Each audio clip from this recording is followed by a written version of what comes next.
salah satu tokoh penting dalam perkembangan sastra Indonesia modern. Ia dikenal sebagai penyair, penulis drama, wartawan, sekaligus pemikir kebudayaan yang aktif pada masa pergerakan nasional Indonesia. Melalui karya-karyanya, Sanusi Pane tidak hanya menyampaikan keindahan sastra, tetapi juga gagasan tentang kebudayaan, sejarah, dan masa depan bangsa Indonesia. Sanusi Pane lahir pada 14 November 1905 di Muara Sipongi, Tapanuli Selatan, Sumatera Utara. Ia berasal dari keluarga yang sangat menghargai pendidikan dan budaya. Lingkungan keluarga yang mendukung perkembangan intelektual membuat Sanusi Pane sejak kecil memiliki ketertarikan yang besar terhadap dunia membaca, menulis, dan berpikir kritis tentang kehidupan masyarakat.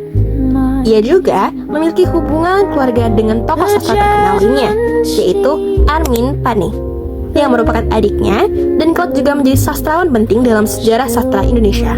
Masa pendidikan Sanusi Pane berlangsung pada masa penjajahan Belanda. Ia menempuh pendidikan di beberapa sekolah yang menggunakan sistem pendidikan barat. Ia memulai pendidikan di HIS, kemudian melanjutkan ke MULO. Setelah itu, ia melanjutkan pendidikan ke Quick School, yaitu sekolah pendidikan guru. Setelah menyelesaikan pendidikannya, Sanusi Pane sempat bekerja sebagai guru. Namun, minatnya yang besar terhadap dunia tulisan membuatnya lebih aktif menekuni bidang jurnalistik dan sastra. Ia kemudian bekerja sebagai wartawan dan penulis di berbagai media massa pada masa itu. Melalui kegiatan menulis, Sanusi Pane dapat menyalurkan gagasan, pemikiran, serta kritiknya terhadap berbagai persoalan sosial dan budaya yang terjadi di masyarakat. Peran penting Sanusi Pane dalam dunia sastra Indonesia semakin terlihat ketika ia terlibat dalam majalah sastra Poe Jangga Baroe. Majalah ini merupakan salah satu media sastra yang sangat berpengaruh pada tahun 1930-an. Majalah tersebut menjadi tempat berkumpulnya para sastrawan dan pemikir muda Indonesia yang ingin mengembangkan sastra modern serta membangun identitas budaya nasional.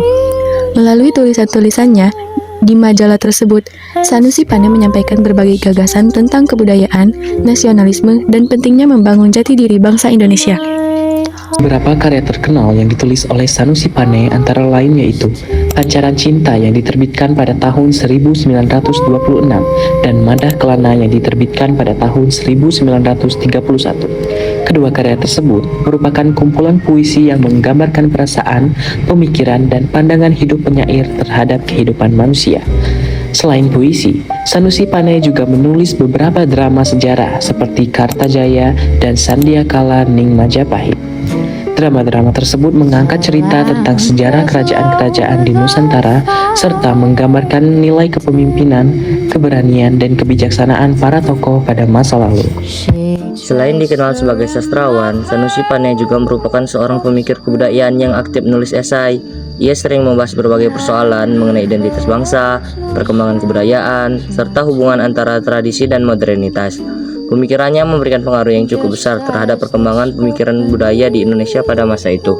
Panjang hidupnya, Sanusi Pane terus berkarya dan memberikan kontribusi bagi perkembangan sastra dan kebudayaan Indonesia. Ia dikenal sebagai pribadi yang memiliki pemikiran luas serta kepedulian besar terhadap masa depan bangsa. Dedikasinya dalam dunia sastra membuat namanya dikenang sebagai salah satu tokoh penting dalam sejarah sastra Indonesia. Pane meninggal dunia pada 2 Januari 1968. Meskipun telah wafat, karya-karya dan pemikirannya tetap hidup dan dipelajari hingga sekarang. Banyak generasi muda yang mempelajari karya-karyanya sebagai bagian dari perkembangan sastra Indonesia modern. Warisan intelektual yang ditinggalkan oleh Sanusi Pane menjadi bukti bahwa sastra tidak hanya berfungsi sebagai karya seni, tetapi juga sebagai sarana untuk menyampaikan gagasan, nilai, dan identitas suatu bangsa. Karena kontribusinya yang besar dalam dunia sastra dan kebudayaan, Sanusi Pane dikenal sebagai salah satu tokoh yang membentuk dasar perkembangan sastra Indonesia modern. Melalui puisi, drama, dan esai yang ia tulis, ia berhasil meninggalkan jejak penting dalam perjalanan sejarah sastra Indonesia. Karya-karyanya tidak hanya memiliki nilai estetika, tetapi juga mengandung pesan moral, kebudayaan, dan nasionalisme yang tetap relevan hingga saat ini.